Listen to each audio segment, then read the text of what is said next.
किसी शहर में एक व्यक्ति रहा करता था। वह हमेशा दुखी रहा करता था। उसे हमेशा लगता था कि उसके इतना इस संसार में दुखी कोई नहीं। जब भी उससे कोई बात करता वो अपनी समस्या का बखान करने लगता। थोड़ी देर में साथ वाले व्यक्ति उठकर भाग जाते। इस बात से वह और परेशान हो जाता। उसकी बात सुनने वाला कोई नहीं था।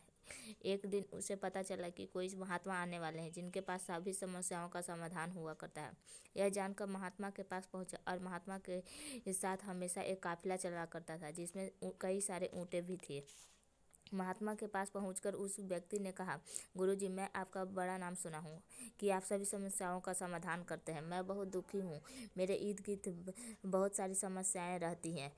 एक को सुलझाता तो दूसरी खड़ा हो जाती है। मैं अपनी आप बीती किसी को सुनाता तो कोई सुनता ही नहीं। दुनिया बड़ी मतलबी हो गई है। आप अब बताइए कि मैं क्या करूं। महात्मा ने उसकी बात ध्यान से सुनी और कहा, भाई, मैं अभी बहुत थक गया हूँ, परंतु कल सुबह मैं तुम्हारी समस्या का समाधान अवश्य करूँगा। इस बीच तुम मेरा एक काम कर दो। मेरे ऊँट के देखभाल करने वाला आदमी बीमार है।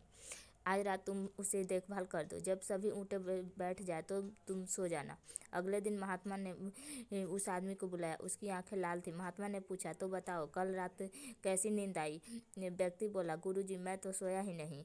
आपने कहा जब सभी ऊँटें बैठ जाए तब सो जाना, पर ऐसा नहीं हुआ। कोशिश करके एक ऊँट को बैठाता तो दूसरा खड़ा हो जाता। सारे ऊँट बैठे ही नहीं, इसलिए मैं तो रात भर सोया ही नहीं। महात्मा उसको देखकर मुस्कुराए और बोले, मैं जानता था कि इतने ऊँट एक साथ कभी नहीं बैठ सकते, फिर भी मैंने तुम्हें ऐसा करने को कहा। यह सुनकर व्यक्ति क्रोधित होकर बोला, महात्मा जी, आपसे हल मांगने आया था और आपने मुझे ही परेशान कर दिया। महात्मा बोले, नहीं भाई, दरअसल यह तुम्हारे समस्या का समाधान है। संसार में किसी भी व्यक्ति की समस्या उन ऊँटों की तरह है, एक खत्म होगी तो दूसरी खड़ी हो जाती है। अतः सभी समस्याओं को खत्म होने का इंतजार करोगे तो तुम कभी चैन से नहीं सो पाओगे। समस्या तो जीवन का ही अंग है।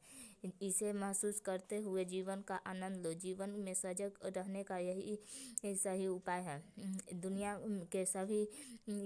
के किसी भी व्यक्ति के तुम्हारी समस्या सुनने में कोई दिलचस्पी नहीं, क्योंकि उनकी भी अपनी समस्या है। महात्मा जी की बात सुनकर उसकी व्यक्ति के चेहरे पर संतोष और सहज के भाव उमड़ पड़े।